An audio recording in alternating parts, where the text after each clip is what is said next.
தன்னுடைய குடும்பத்திற்கு பாதுகாப்பு கோரி மாவட்ட ஆட்சியரிடம் கோரிக்கை மனு. கோவை மாவட்டம் மேட்டுப்பாளையத்தில் உள்ள மகாதேவபுரம் பகுதியில் குடும்பத்துடன் வசித்து வருபவர் ரங்கசாமி. தன்னுடைய குடும்பத்திற்கு பாதுகாப்பு கோரி மாவட்ட ஆட்சியருக்கு நான் விருப்ப மனு கொடுத்துருக்குறேன். நான் சாலை ஓரம் கடை வச்சிருக்கேன், காய்கறி கடை வச்சிருக்கேன். இந்த மாதிரி நிறைய பேர் அக்கம் பக்கத்தில் கடை வச்சுருக்காங்க. என்னுடைய கடை மட்டும் எடுக்க சொல்லிட்டு ரொம்ப தொந்தரவு பண்ணிட்டு இருக்காங்க. போலீஸ் கூப்பிட்டு மிரட்டுறது, இந்த மாதிரி பண்ணுறது, இந்த மாதிரி வேலையெல்லாம் பண்ணிகிட்டு இருக்காங்க. எனக்கு இந்த வியாபாரத்தோட எனக்கு வேறு பொழப்பு வாழ்வாதாரம் கிடையாது. எங்களுக்கு எந்த ஒரு இது கிடையாது. எங்களை ரொம்ப துன்புறுத்திட்டு இருக்காங்க. இந்த ஸ்ரீராம் டிஎம்கே கவுன்சிலரால் எங்களுக்கு இவ்வளோ ஒரு தொந்தரவு. பக்கத்தில் உள்ள அந்த அம்மாவை சொல்லி கொடுத்து இந்த மாதிரிலாம் பண்ணிகிட்டு இருக்காங்க. எங்களுக்கு எந்த ஒரு இது வந்தாலும் அவங்க தான் பொறுப்பு. எங்களால் ஒன்றும் முடியல. இல்லைனாக்கா கருணை கொலை பண்ணியிருக்கேன். 4 பேருக்கு கருணை கொலை பண்ணியிருக்கேன். இது தவிர எங்களுக்கு வேறு வழி தெரியல. இதுக்கு மேலே என்னால் பேச முடியல.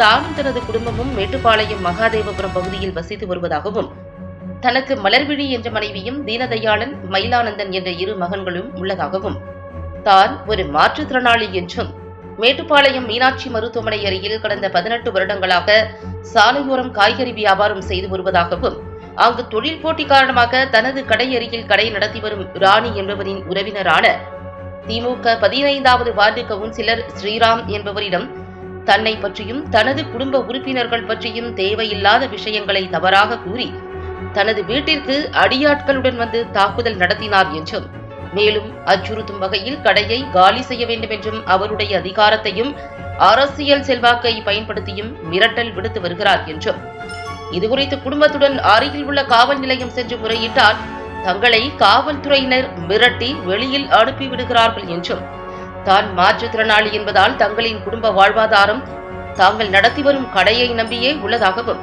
எனவே தங்களுடைய கடையை தொடர்ந்து நடத்தவும் தன்னுடைய குடும்பத்திற்கு பாதுகாப்பு வேண்டியும் மனு அளித்துள்ளதாகவும், மேலும் தனக்கு தன்னுடைய குடும்பத்தினருக்கும் ஏதாவது அசம்பாவிதங்கள் ஏற்பட்டால் அதற்கு முழு பொறுப்பு கவுன்சிலர் ஸ்ரீராம் மற்றும் தன்னுடைய பக்கத்து கடைக்காரர் ராணி ஆகியோர்தான் காரணம் என்றும் தெரிவித்தார். எனவே இதுகுறித்து மாவட்ட ஆட்சியரிடம் மனு அளித்துள்ளதாகவும் தெரிவித்தார். மேலும் மாவட்ட ஆட்சியர் தங்களுக்கு பாதுகாப்பு அளிக்க வேண்டும் என்றும் அவர் கூறினார்.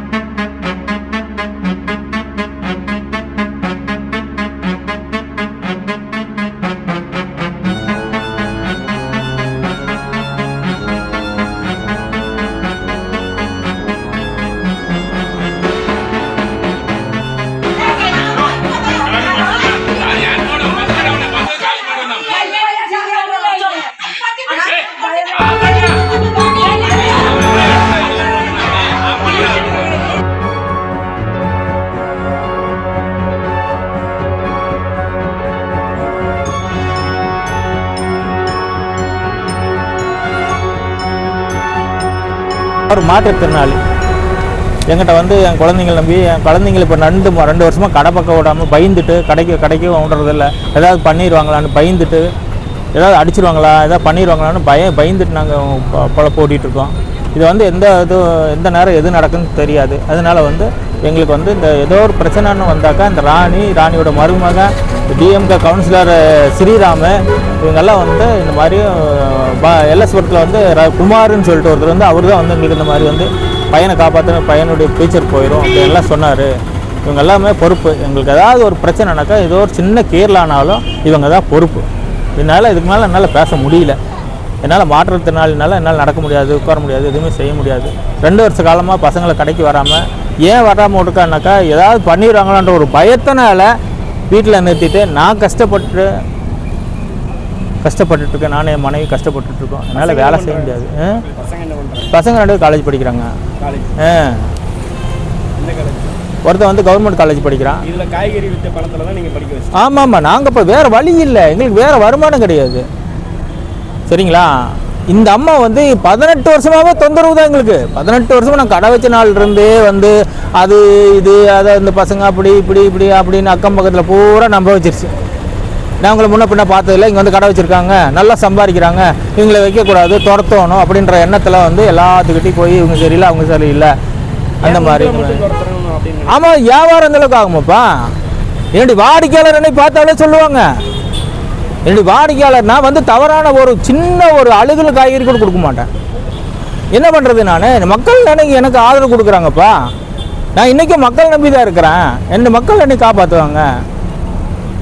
தயவுசெய்து முதலமைச்சர் ஐயாவும் தமிழ்நாட்டு மக்களும் இதை கொஞ்சம் பரிசீலனை பண்ணி கொஞ்சம் நல்லபடி பண்ணி கொடுங்க. இல்லைன்னா நீங்கள் எல்லாம் கையெழுத்து போட்டால் எங்களை கருணை கொலை பண்ணுங்க. நாங்கள் வந்து அடுத்தவன்ட்டு அடி வாங்கி செருப்படி வாங்கி நாங்கள் சாகணுன்ற அவசியம் கிடையாது. சரிங்களா? முடிஞ்ச அளவுக்கு எங்களை வந்து கருணை கொலை பண்ணுங்க, இல்லைன்னா வாழ்வாதாரம் பண்ணி கொடுங்க.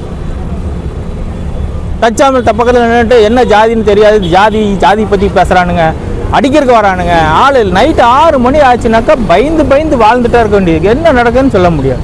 அந்த மாதிரி ஒரு வாழ்க்கை வாழ்ந்துட்டுருக்கோம். சரிங்களா? எங்கள் மனைவி தனியாக இருக்கா, ஏதாச்சும் ஒன்று நடந்துருமான்னு அது வேறு பயம். பேசாமல் ஒன்று செய்யுங்களா, அதுக்கு பேசாமல் கருணை கொலை பண்ணிடுங்கப்பா. எதுக்கு இந்த வாழ்க்கை?